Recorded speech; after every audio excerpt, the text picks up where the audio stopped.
Pada Minggu malam 29 Maret 2026, markas kontingen pasukan perdamaian TNI di bawah UNIFIL atau United Nations Interim Force in Lebanon di wilayah Atshid al-Qusair dilaporkan terkena serangan artileri Israel, di mana akibatnya satu prajurit TNI gugur dengan satu prajurit lainnya luka kritis, dan ada laporan tambahan hingga 3 personel terluka secara keseluruhan. Saat ini sendiri, jenazah prajurit yang gugur dilaporkan belum bisa dievakuasi karena situasi keamanan di lapangan masih tegang. Sementara itu, melihat pasukannya diserang, pemerintah Indonesia pun langsung memberikan kecaman keras, sekaligus menyampaikan pesan duka cita. Dengan banyak netizen menilai, jika Indonesia harus memberikan balasan pada Israel. Kenapa? Seperti apa kronologinya? Bagaimana dengan reaksi Presiden Prabowo? Berikut rangkuman selengkapnya. Pasukan TNI Indonesia dari kontingen Garuda atau KONGA adalah pasukan yang berada di Lebanon sebagai bagian dari misi pasukan perdamaian PBB bernama UNIFIL, di mana sejak 2006 atau tepat setelah Perang Lebanon kedua berakhir, Indonesia sudah secara rutin mengirim kontingen baru setiap tahun. Dengan rotasi biasanya 12 bulan, mereka yang berada di sana bertugas untuk memantau gencatan senjata, mencegah konflik baru di perbatasan, membantu tentara Lebanon atau LAF, mengamankan wilayah selatan Lebanon, dan melakukan patroli darat dan laut, bantuan kemanusiaan, serta koordinasi dengan masyarakat lokal. Namun sayang, malam itu 29 Maret 2026, situasi yang mengejutkan terjadi ketika proyektil artileri dari Israel menyerang markas pasukan Indonesia. Jadi pada Minggu malam, tepatnya sekitar pukul 24.04 waktu setempat Lebanon, atau Senin dini hari waktu Indonesia Barat, sebuah proyektil dari Israel meledak di posisi pasukan penjaga perdamaian UNIFIL milik kontingen Garuda Indonesia, di dekat desa Atshid al-Qusair, distrik Marjayon, Lebanon Selatan. Posisi tersebut berada di wilayah operasi UNIFIL yang sangat dekat dengan Blue Line, garis demarkasi perbatasan antara Lebanon dan Israel, di mana saat ini kawasan tersebut sedang menjadi titik panas pertempuran lintas batas antara pasukan Israel dan kelompok bersenjata Hizbullah. Dari laporan pemerintah Lebanon, ledakan proyektil tersebut langsung mengakibatkan korban di kalangan prajurit TNI. Satu prajurit gugur di tempat. Ia adalah Farisal Ramadan, seorang prajurit dari Yonif 113 Jaya Sakti, berusia 28 tahun. Lalu satu prajurit mengalami luka berat atau kritis dan langsung dievakuasi dengan helikopter untuk mendapatkan perawatan intensif di rumah sakit. Dengan 2 prajurit lainnya mengalami luka ringan dan telah mendapatkan penanganan medis.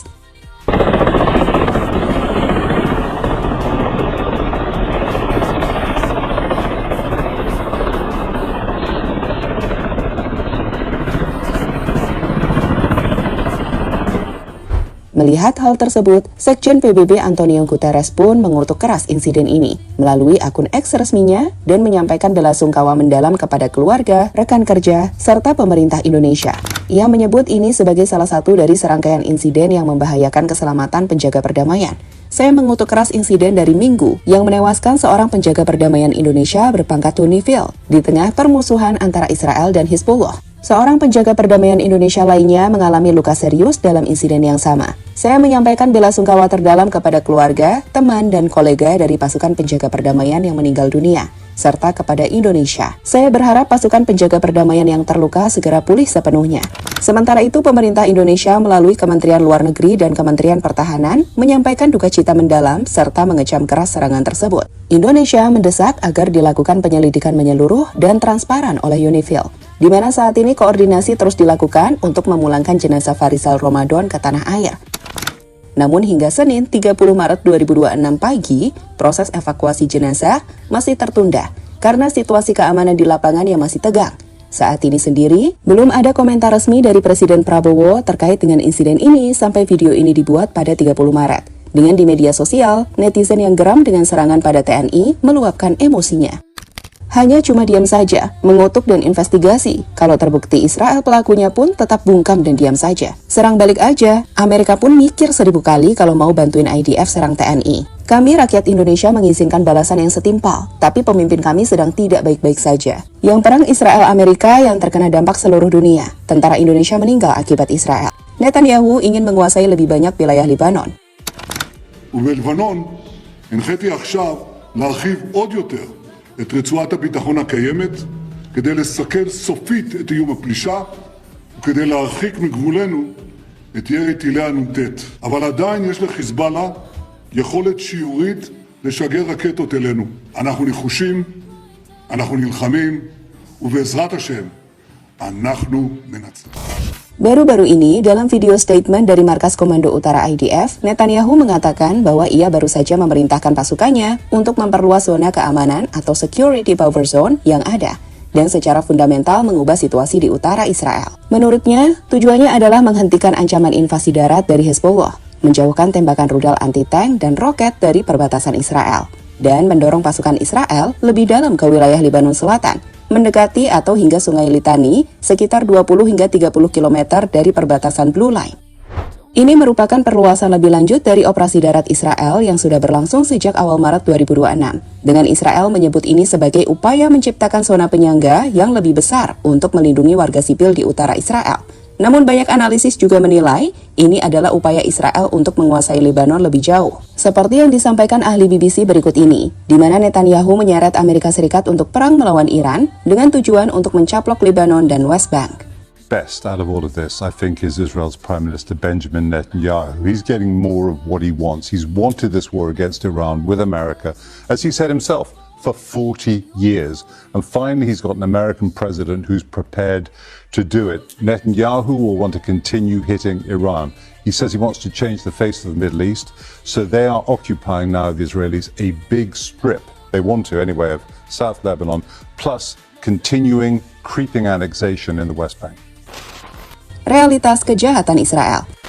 Di tengah perang Iran melawan Amerika Serikat dan Israel, sejatinya terdapat sebuah realita memilukan yang tengah terjadi di balik tirai asap pertempuran. Di bawah kedok perang melawan Teheran, Lebanon kini secara sistematis sedang dihancurkan. Israel dan sebagian wilayahnya coba dikuasai.